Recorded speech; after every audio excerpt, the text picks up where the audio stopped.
मैं doctor Ramendra Kumar Singh, PG department of psychology, Maharaja college Arrah. आज हम बीए पार्ट 2 साइकोलॉजी ऑनर्स के पेपर 3 ग्रुप बी स्टैटिस्टिक्स के एक चैप्टर औसत विचलन को पढ़ेंगे।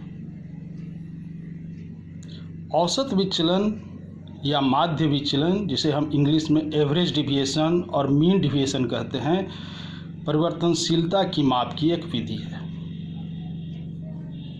औसत विचलन प्रत्येक प्राप्तांक का माध्य, कभी कभी माध्यिक्य तथा बहुलक से भी विचलन का औसत होता है। दूसरे शब्दों में, माध्य या प्राप्तांकों के जितने भी विचलन होते हैं उनके औसत को औसत विचलन या माध्य विचलन कहते हैं। व्यवस्थित आंकड़ों से औसत विचलन निकालने का सूत्र है AD = सिग्मा FX/N। यहाँ पर AD औसत विचलन है, सिग्मा जोड़ का चिन्ह है, पाई यह इस बात का संकेत करता है कि विचलन को जोड़ते समय हम उसके साइन पर ध्यान नहीं देंगे। छोटा x का चिन्ह हर प्राप्तांक का माध्य से लिया गया विचलन है। n प्राप्तांकों की संख्या है। fx प्राप्तांकों के विचलन तथा वर्गांतर की आवृत्ति की गुणनफल है। जब प्रश्न में औसत विचलन निकालने के लिए आएगा तो हमको प्राप्तांक तथा f क्वेश्चन में दिया रहेगा और हमारा काम होगा उसके बाद मिड पॉइंट यानी x निकालना। मिड पॉइंट जो होता है, इसको निकालने के लिए हम क्या करते हैं कि अपर लिमिट और लोअर लिमिट दोनों को जोड़ते हैं और जोड़कर उसे 2 से भाग देते हैं और जो रिजल्ट प्राप्त होता है वो क्या होता है, उस क्लास इंटरवल का हमारा मिड पॉइंट होता है।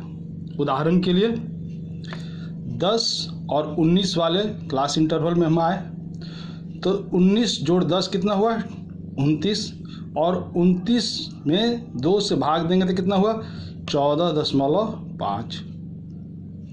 उसी प्रकार से हम दूसरे वर्ग में आए, क्लास इंटरवल में 20 और 29, इसमें दोनों को जोड़े, 29 जोड़ 20 कितना हुआ, 49, और 49 को 2 से भाग दिया तो कितना हुआ, 24.5। इसी प्रकार से हर क्लास इंटरवल का हम मिड पॉइंट निकालेंगे। अब मिड पॉइंट निकालने के बाद हमारा काम होगा कि f और x दोनों को गुना करें और प्राप्त रिजल्ट fx जो हो इसके कॉलम में इसको लिखेंगे।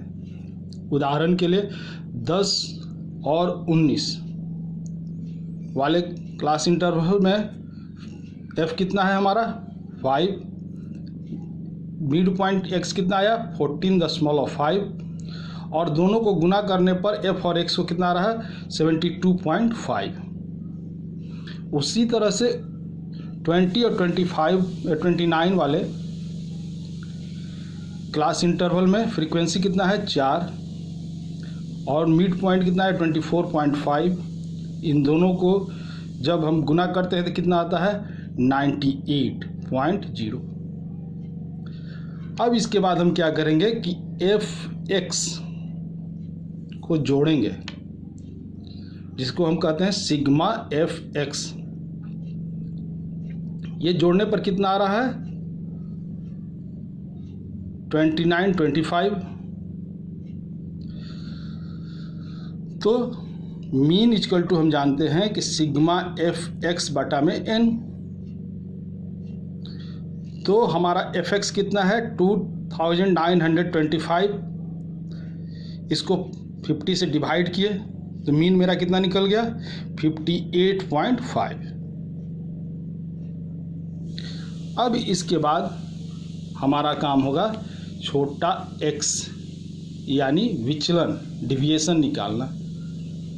डिविएशन निकालने के लिए क्या है कि जो हमारा मिड पॉइंट x आया है, इसमें से प्रत्येक क्लास इंटरवल का जो है मिड पॉइंट, उससे हम मीन का घटाएंगे और जो प्राप्त होगा वो हमारा उस क्लास इंटरवल का हमारा डिविएशन हुआ x। तो इसमें हम क्लास इंटरवल 10 से 19 वाले में आए, मिड पॉइंट कितना हुआ 14.5 और मीन कितना है हमारा 58.5। अब जब इसको घटाते तो कितना आता -44। उसी प्रकार से आते हैं 20 और 29 वाले क्लास इंटरवल में। इसमें मिड पॉइंट है 24.5 और मीन हमारा आया है 58.5। फिर इसको माइनस करने पे कितना आ गया -34। फिर 30 to 39 वाले में चलें, हमारा मिड पॉइंट कितना है 34.5 और मीन है 58.5। अब इसका जो करते हैं तो कितना आता है डिविएशन -24। इस प्रकार से पूरे क्लास इंटरवल का हम डिविएशन निकाल लेंगे। अब इसके बाद हमारा काम हो जाएगा f × x यानी फ्रीक्वेंसी जो है हमारा उससे, और डिविएशन जो हम निकाले हैं उसमें गुना करें और उसको fx वाले कॉलम में हम लिखेंगे। तो हम आते हैं 10 से 19 वाले क्लास इंटरवल में। इसमें आए तो हमारा कितना है f कितना है 5 और x कितना है 44। इन दोनों को गुना किया तो कितना हुआ -220। लेकिन इसमें हमारे माइनस प्लस से कोई अंतर नहीं है, क्योंकि हमको क्या करना है इस सभी को जोड़ना है। सिग्मा बार fx है, बार इसीलिए है कि प्लस माइनस के चिन्ह पर हमको ध्यान नहीं देना है। फिर आते हैं 20 से 29 वाले क्लास इंटरवल में। फ्रीक्वेंसी मेरा कितना है 4 और डिविएशन कितना है -34, ये हुआ -136। उसी तरह से 30 to 39 वाले में आए, फ्रीक्वेंसी 3, डिविएशन हमारा -24, ये -72। इस प्रकार से टोटल का fx हर क्लास इंटरवल का निकालेंगे और माइनस प्लस के साइन पर ध्यान दिए बिना हम इसका क्या करेंगे जोड़ेंगे। सिग्मा बार fx, ये जोड़ने पर आ गया 932। अब इसके बाद AD औसत विचलन का जो सूत्र है क्या है सिग्मा बार fx बटा में n। ठीक, तो जो हमारा सिग्मा बार fx आया है वो कितना है 932 और n कितना है 50। अब हम 932 को 50 से डिवाइड करेंगे तो कितना आ रहा है 18.64। ये जो 18.64 हुआ ये आंसर हुआ हमारा औसत विचलन।